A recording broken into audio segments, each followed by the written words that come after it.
সুপ্রিয় ভিউয়ার্স, আসসালামু আলাইকুম। আশা করি আপনারা সকলেই ভালো আছেন। আল্লাহর রহমতে আমিও ভালো আছি। আজকের ভিডিও টিউটোরিয়ালটি হলো টাস্ক বারে আপনারা কিভাবে আমার মতো করে এভাবে সফটওয়্যারগুলো রেখে দিবেন। তো মূল পর্বে যাওয়ার আগে আপনাদের কাছে একটাই রিকোয়েস্ট করবো, আমার চ্যানেলে নতুন হয়ে থাকলে অবশ্যই সাবস্ক্রাইব করবেন, পাশে থাকা নোটিফিকেশন বেল আইকনটি বাজিয়ে দিবেন, লাইক, কমেন্ট ও শেয়ার করতে ভুলবেন না। তো চলুন আমরা ভিডিওর মূল পর্বে চলে যাই।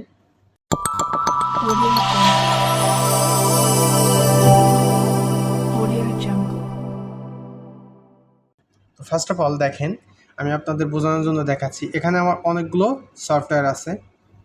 এই সফটওয়্যারগুলো আমি কীভাবে এই জায়গায় আনলাম দেখেন।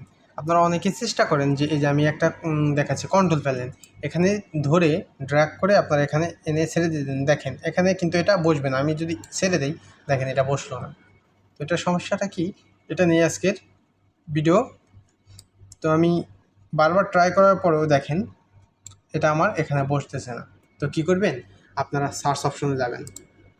সার্চ অপশনে গিয়ে আপনারা যেটা নিতে চান, দেখেন আমি যদি এটা নেই স্পিনিং টুল, তো এটার উপরে আমি রাইট ক্লিক করব। দেন দেখেন এখানে অনেকগুলো অপশন পাবেন আপনারা।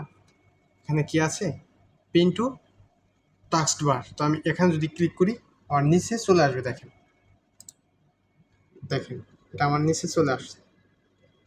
আবার দেখেন আমি যদি এখান থেকে অব্রটাও নিতে চাই, তাহলে আমি কী করব, পিন টু টাস্ক বার। দেখেন অব্রটাও চলে আসছে। আমি বিজয় বা অন্য নিব, পিন টু টাস্ক বার। দেখেন বিজয় বা অন্য চলে আসছে। দেখেন আমার এটা একবারে এই লাস্ট মাথা পর্যন্ত আমি নিতে পারবো টাস্ক বারে।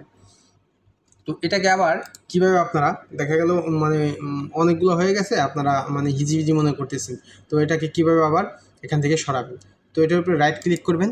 রাইট ক্লিক করে দেখেন unpin from task bar click করবেন, একটা একটা করে দেখবেন চলে যাচ্ছে। আশা করি ভিডিওটা বুঝতে পারছেন। পরবর্তী ভিডিও নিয়ে আবার আসবো, দেখা হবে। আজকের ভিডিও এই পর্যন্তই। আল্লাহ হাফেজ।